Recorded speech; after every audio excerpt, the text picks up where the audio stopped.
आगे बढ़ते हैं, इंटीरियर ऑफ द अर्थ के बारे में जानते हैं। देखते हैं इस चैप्टर में क्या हमारे लिए इंपॉर्टेंट है।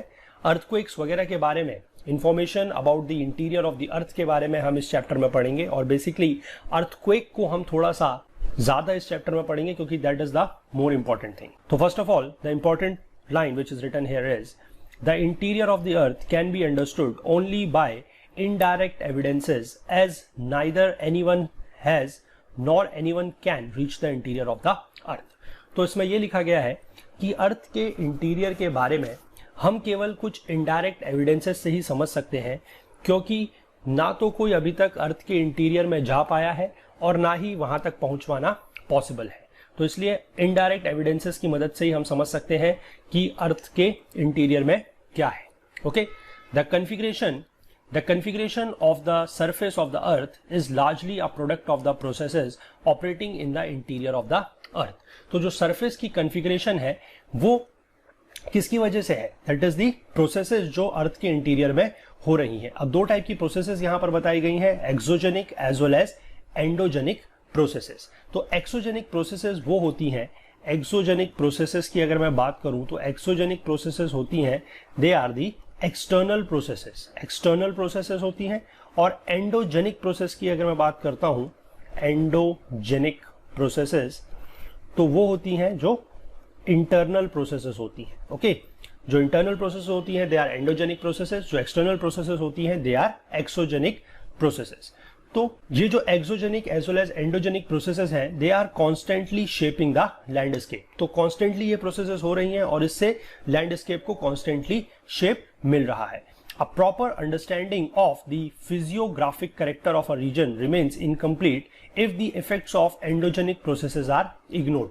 तो किसी भी रीजन के फिजियोग्राफी को समझने के लिए जब तक हम उसमें हो रही जो एंडोजेनिक प्रोसेसेस हैं इंटीरियर में उसका इफेक्ट अगर नहीं पड़ते तो वो हम उस रीजन की फिजियोग्राफी को अच्छे से नहीं समझ सकते। इसलिए एंडोजेनिक जो फोर्सेस हैं या जो एंडोजेनिक प्रोसेसेस हैं उनको समझना, यानी कि जो प्रोसेसेस अर्थ के इंटीरियर में हो रही हैं उनको समझना उतना ही ज्यादा इंपॉर्टेंट बन जाता है। Okay, next, human life is largely influenced by the physiography of a region. जो ह्यूमन लाइफ है वो किसी भी फिजियोग्राफी पे बहुत ज्यादा डिपेंड करती है किसी भी रीजन के, क्योंकि फिजियोग्राफी आपकी जैसी होगी, फिजियोग्राफी का मतलब है, इसको आप ऐसे समझिए कि कहीं पे हिल्स हैं तो जो लोग हिल्स में रहते हैं उनका रहन सहन, उनके जो ड्रेसिंग स्टाइल होगा, उनका जो फूड हैबिट्स होगी वो सारा कुछ डिफरेंट होगा। और उसी के कंपैरिजन में अगर कोई बंदा, कोई पर्सन जो है, कोई ह्यूमन है जो आपका प्लेन्स में रहता है उसकी अलग होंगी, कोई अगर सी शोर में रहता है तो उसकी अलग होंगी, कोई कोस्टल एरियाज में रहता है तो उसकी अलग होंगी।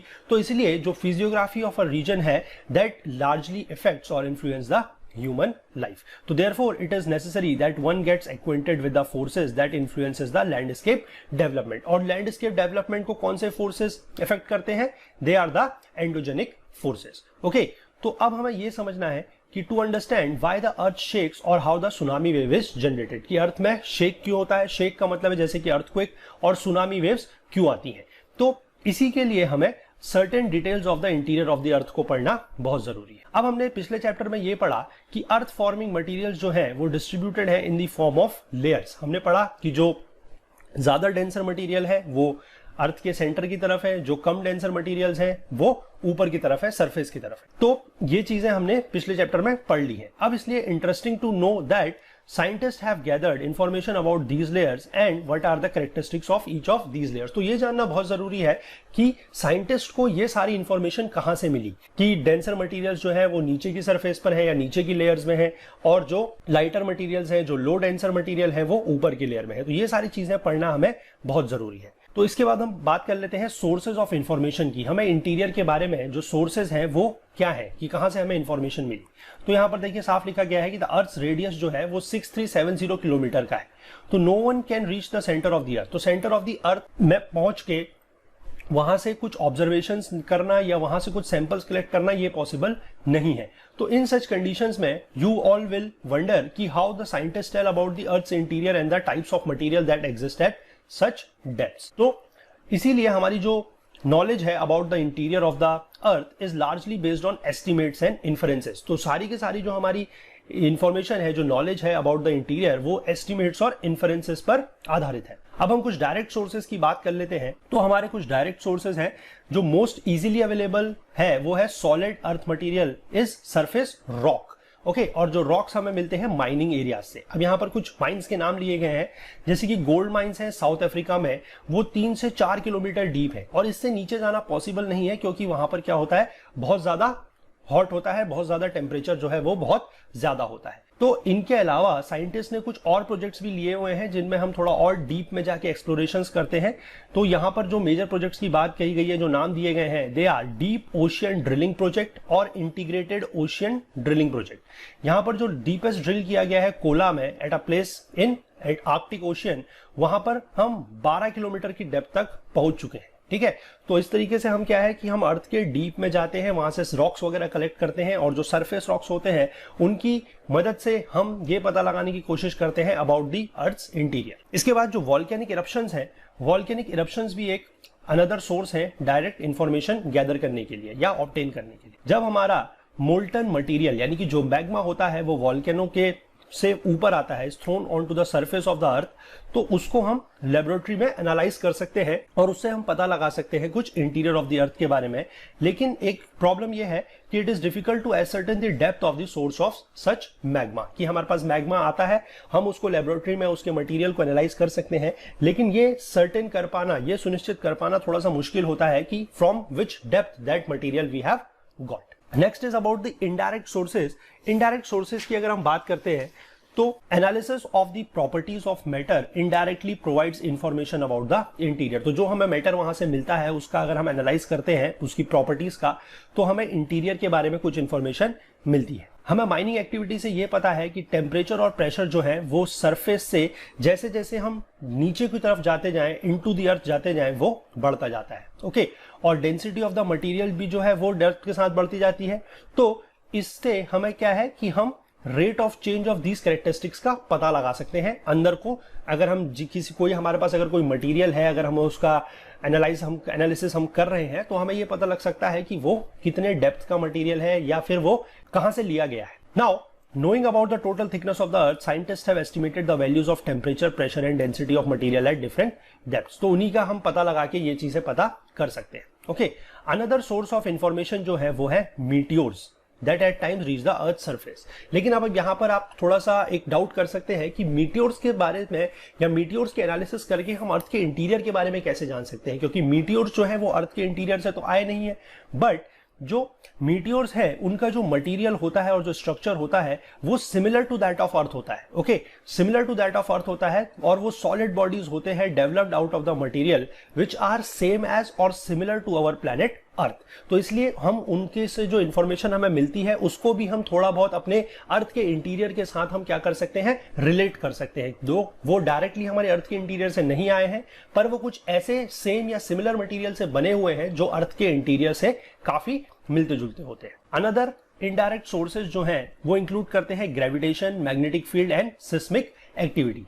अब जो ग्रेविटेशन फोर्स होता है वो सारे के सारे एल्टीट्यूड पे सेम नहीं होता, पोल्स के पास ज्यादा होता है और इक्वेटर पे कम होता है। क्यों होता है? क्योंकि जो जी होता है that is the acceleration due to gravity जो होता है वो आपका सेंटर ऑफ द अर्थ से किसी भी लैटिट्यूड की जितनी पोजीशन होती है, जितनी डेप्थ होती है, वो उस पर से इनडायरेक्टली प्रोपोर्शनल होता है। ओके, इनडायरेक्टली प्रोपोर्शनल होता है। तो आपको पता है कि जो अर्थ है that is not a perfect square, the shape of the earth is a geoid shape. ये आपको पता होगा, बेसिक ज्योग्राफी है। जियोइड शेप होता है अर्थ का, और जो अर्थ होती है वो हमारी कुछ इस तरीके से है कि it's like an orange kind of a shape. Okay, orange kind of a shape है।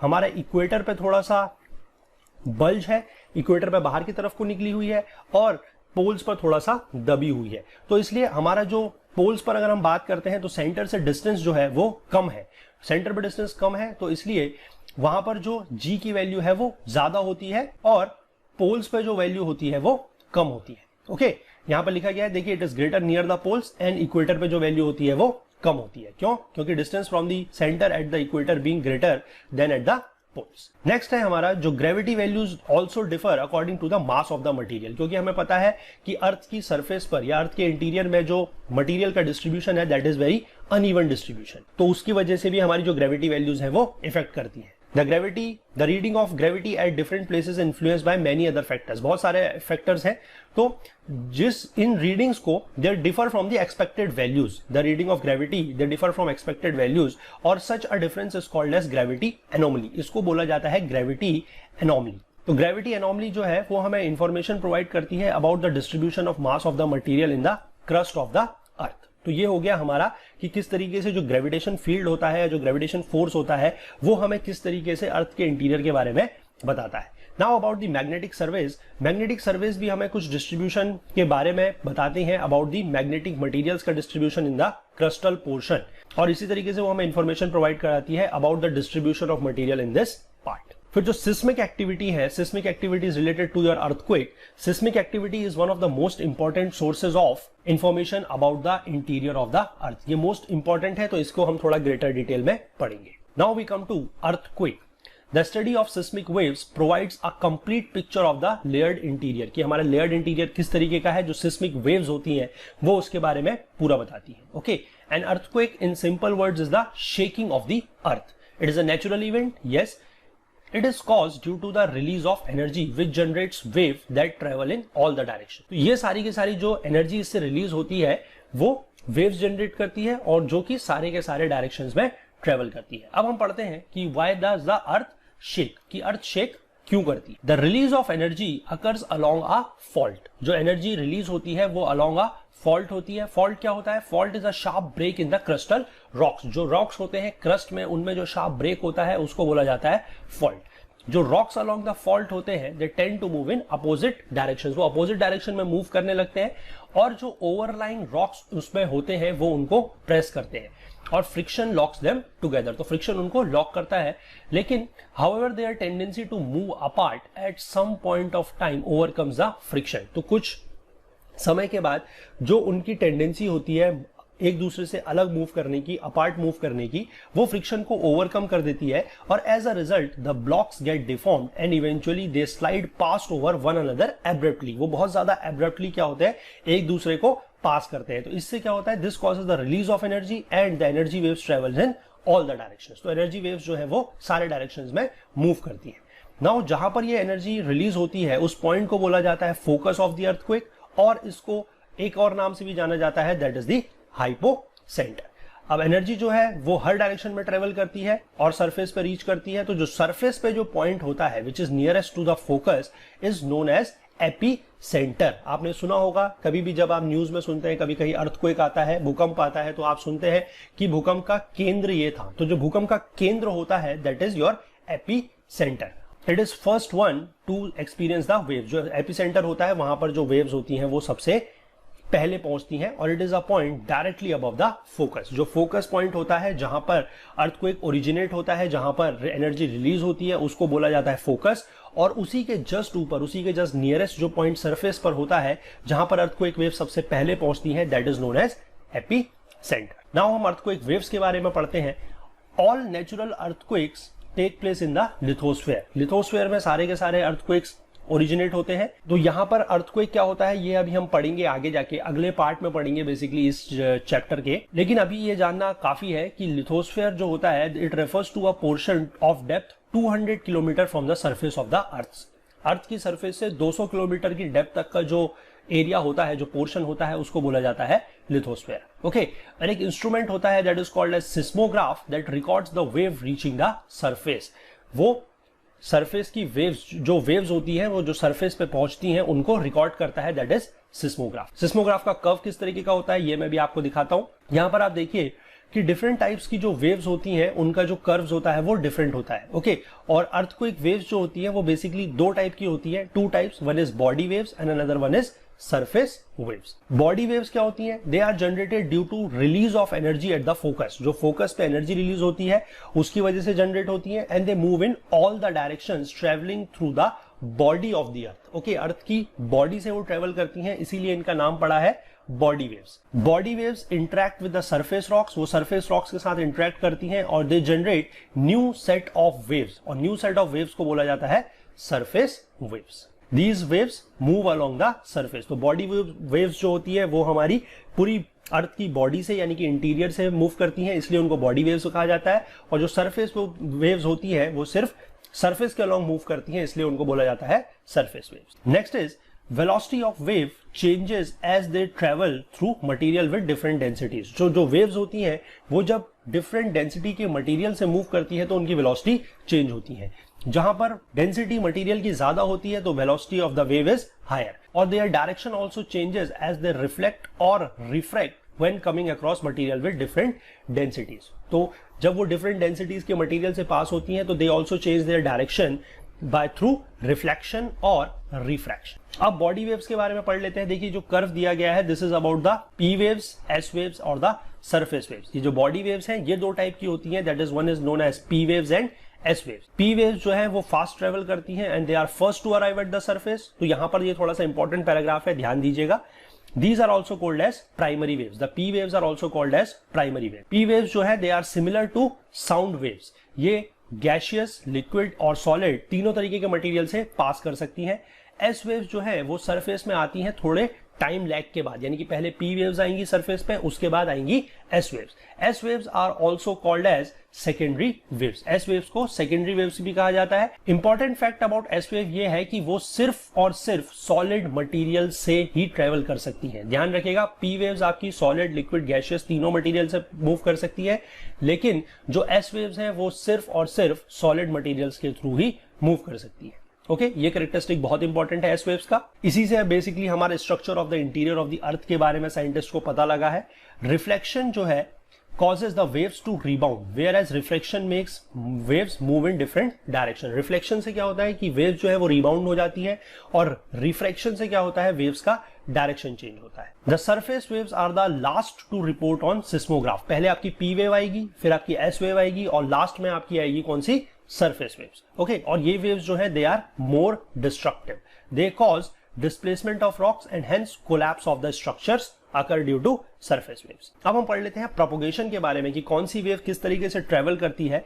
Different waves travel in different manners as they move और propagate, they cause vibration in the body of the rocks through which they pass. जैसे जैसे आपकी जो waves हैं वो आपकी body of the rock से ट्रेवल करती हैं, पास करती हैं, तो वो उनमें क्या करती हैं, वाइब्रेशंस पैदा करती हैं। पी वेव्स जो है vibrate parallel to the direction of waves, जैसे कि हमारी साउंड वेव्स होती हैं, लाइक द लॉन्जिट्यूडिनल वेव्स जो अलोंग द डायरेक्शन हमारी प्रोपोगेट करती हैं, they are known as your P waves. P waves उसी तरीके से वाइब्रेट करती हैं। अगर मैं आपको इसको डायग्राम की मदद से समझाऊं तो पी वेव्स जो हैं, आपने पढ़ा होगा कि पी वेव्स इस तरीके से मूव करती हैं, ये कहीं पर पास होती हैं, कहीं पर दूर होती हैं। इस तरीके से ये जो वेव्स हैं, ये जिसको हम बोलते हैं कॉम्प्रेक्शन एंड रेयरफैक्शन। ओके, जो साउंड वेव्स की तरह ट्रेवल करती हैं, they vibrate parallel to the direction of wave. This exert the pressure on the material in the direction of propagation. As a result, it creates density differences in the material, leading to stretching and squeezing of the material. और जो other waves होती है वो vibrate करती हैं perpendicular to the direction of propagation. Perpendicular to the direction of propagation.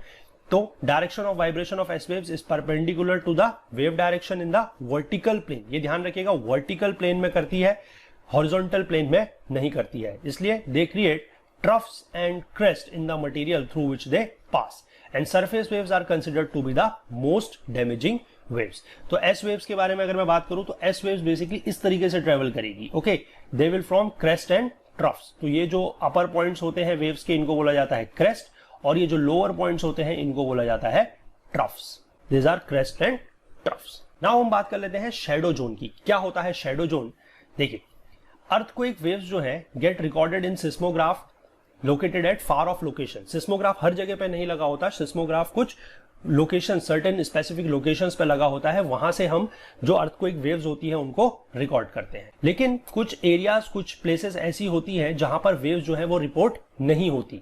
ऐसे Jones को ही बोला जाता है शैडो जोन। अब शैडो जोन क्या होता है, देखिए यहां पर आप थोड़ा सा इसको पढ़ लीजिए, अभी मैं इसको नेक्स्ट पेज में आपको दिखाऊंगा कि शैडो जोन किस तरीके से दिखता है। It is observed that seismographs located at any distance within 105 degree from the epicentre. Epicentre से 105 डिग्री पर दोनों वेव्स का अराइवल रिकॉर्ड किया जाता है, पी वेव्स का भी और एस वेव्स का भी। लेकिन अगर सिस्मोग्राफ्स जो लोकेटेड है beyond 145 degree from the epicentre, वो रिकॉर्ड करता है arrival of P waves but not S waves, यानी कि 105 डिग्री तक दोनों रिकॉर्ड होती हैं, 145 के बियॉन्ड सिर्फ P waves रिकॉर्ड होती हैं, S waves रिकॉर्ड नहीं होती है।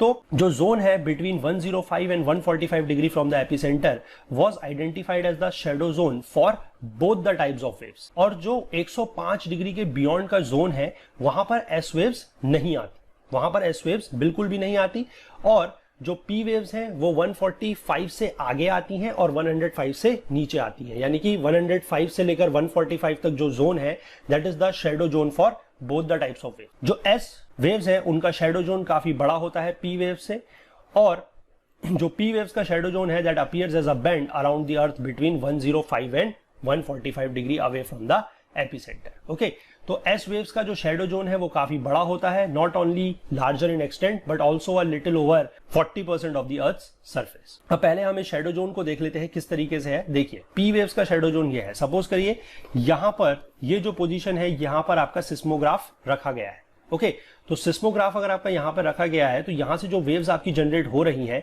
वो आपकी 105 तक दोनों वेव्स जाएंगी। आप देखिए इन दोनों डायग्राम्स में आप कंपैरिजन करके देखिए, 105 तक आपकी पी वेव्स भी जाएंगी और एस वेव्स भी जाएंगी। ओके, और 105 से 145 तक आपको पी जोन पी वेव्स जो है वो नहीं दिखाई देंगी, यानी कि ये है पी वेव का शैडो जोन। और 105 के बियॉन्ड 145 के बियॉन्ड अगर आप देखेंगे तो यहां पर आपको फिर से पी वेव्स नजर आ रही है। अब यहां पर देखिए इसका सबसे बड़ा फायदा क्या है इस चीज को समझने का, आपको पता है कि जो एस वेव्स है वो सिर्फ सॉलिड रीजन से पास होती है, जबकि पी वेव्स सॉलिड, गैसियस और लिक्विड तीनों जोन से पास हो सकती है।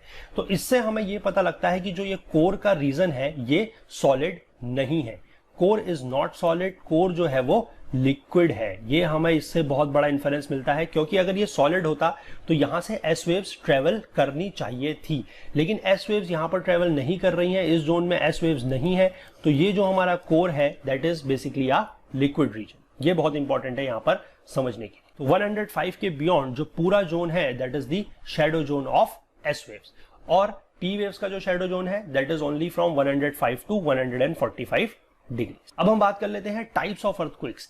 टाइप्स ऑफ अर्थक्वेक्स में जो मोस्ट कॉमन टाइप का होता है that is the tectonic earthquakes, और these are generated due to the sliding of rocks along the fault plane. जो मैंने आपको बताया कि फॉल्ट प्लेन के अलोंग किस तरीके से रॉक स्लाइड करते हैं, उसकी वजह से जो अर्थक्वेक जनरेट होता है that is known as the tectonic earthquake which is most common. Next is special class of tectonic earthquake is sometimes recognised as volcanic earthquakes, लेकिन ये सिर्फ उन्हीं जगहों पर होता है जहां पर एक्टिव वॉल्केनिक एरियाज होते हैं। Next is in the areas of intense mining activity, जहां पर माइनिंग एक्टिविटी बहुत ज्यादा होती है वहां पर जो roofs of the underground mines होती हैं कभी कभी वो कोलैप्स कर जाती हैं, इसलिए उनको बोला जाता है कोलैप्स अर्थ। और ग्राउंड शेकिंग जो है may also occur due to explosion of chemical और nuclear devices, such tremors are called as explosion earthquakes. तो अभी आपको फिलहाल पीछे कुछ न्यूज में याद होगा कि जिस समय नॉर्थ कोरिया कुछ न्यूक्लियर एक्सपेरिमेंट्स कर रहा था अपने रीजन में, तो जो पास के रीजन थे वहां पर जो कंट्रीज थी उन्होंने ये रिपोर्ट किया था कि वहां पर कुछ अर्थक्वेक सा फील हुआ है। तो that is this kind of earthquake था वो, that is the explosion earthquakes. And the last one in this one is the reservoir induced earthquakes. कुछ ऐसे अर्थक्वेक्स होते हैं जो लार्ज रिजर्वॉयर के एरियाज में आते हैं, उनको बोला जाता है रिजर्वॉयर इंड्यूस्ड अर्थक्वेक। नाउ अब अर्थक्वेक्स को हम मेजर कैसे करेंगे? अर्थक्वेक्स को जो मेजर किया जाता है उसका दो तरीका है, either according to the magnitude और intensity of the shock. Magnitude scale को बोला जाता है रिक्टर स्केल। मैग्नीट्यूड का मतलब होता है the energy released during the earthquake, जितनी एनर्जी रिलीज हो रही है अगर हम उसको मेजर कर रहे हैं तो दैट इज द मैग्नीट्यूड। और जो स्केल होता है, जब रिक्टर स्केल होता है, that is from 0 to 10। Intensity scale is named after Mercalli who is an Italian seismologist. और जो इंटेंसिटी स्केल होता है that takes into account the visible damage caused by the event, कितना डैमेज हो रहा है। और इस जो इंटेंसिटी स्केल की रेंज होती है दैट इज फ्रॉम 1 to 12। तो दो टाइप के अर्थक्वेक्स के स्केल होते हैं, वन इज रिक्टर स्केल जो आपका मैग्नीट्यूड ऑफ एनर्जी रिलीज्ड को मेजर करता है जिसकी रेंज होती है 0 to 10, और जो इंटेंसिटी स्केल होता है that takes into account the visible damage caused by the event, और उसकी रेंज होती है फ्रॉम 1 to 12। अर्थक्वेक के इफेक्ट्स क्या क्या होते हैं? अर्थक्वेक एक नेचुरल हजार्ड है, इसके इमीडिएट इफेक्ट्स ये होते हैं ग्राउंड शेकिंग, यस ग्राउंड हिलता है। Differential ground settlement, differential ground settlement का मतलब है कि जो ग्राउंड है वो आपका ऊपर नीचे हो जाता है after the earthquake. Land and mud slides ये होता है, सॉइल लिक्विफैक्शन होता है, ग्राउंड लर्चिंग, एवलांचेस। एवलांचेस बेसिकली आपके जो बड़े बड़े माउंटेन्स होते हैं, हिली जो आपके स्नो कवर्ड माउंटेन्स होते हैं, वो आपके ब्रेक हो जाते हैं during the earthquake, that is avalanches. ये बहुत ज्यादा होता है आपका स्नोई रीजन में, हिमालयन रीजन में, खासकर इंडिया के। ग्राउंड डिस्प्लेसमेंट है, floods from dams and levee failures, fires, structural collapse, falling objects and tsunami. तो ये सारे के सारे कुछ इमीडिएट हजार्डियत इफेक्ट्स हैं ऑफ अर्थक्वेक्स। अब हम पढ़ लेते हैं अर्थक्वेक की फ्रीक्वेंसी के बारे में। अर्थक्वेक एक नेचुरल हजार्ड है। अगर मैग्नीट्यूड बहुत ज्यादा हाई ट्रेमर का, अगर ट्रेमर जो है वो बहुत ज्यादा हाई मैग्नीट्यूड का होता है तो उससे लाइफ और प्रॉपर्टी को हैवी डैमेज होता है। लेकिन जो पार्ट ऑफ दी ग्लोब है, यानी कि सारा का सारा पार्ट ऑफ दी ग्लोब है, वहां पर मेजर शॉक्स एक्सपीरियंस नहीं होते। कहां कहां पर होते हैं, कहां कहां पर नहीं होते हैं, ये हम अगले चैप्टर में डिस्कस करेंगे। जो अर्थक्वेक जिनका मैग्नीट्यूड ज्यादा होता है, यानी कि जो 8+ होते हैं, वो बहुत ही रेयर होते हैं। और जो टाइनी अर्थक्वेक्स होते हैं, जैसे कि जिनका बहुत छोटे होते हैं, जिनका रिक्टर स्केल पे अराउंड 1 या 2 मैग्नीट्यूड होता है, वो हर मिनट होते रहते हैं। So this is all about the sources of information. ये स्ट्रक्चर ऑफ द अर्थ जो है, इसको हम अगले पार्ट में कवर करेंगे, क्योंकि ये एक अनदर टॉपिक है इसी चैप्टर का। इसको हम अगले पार्ट में कवर करेंगे।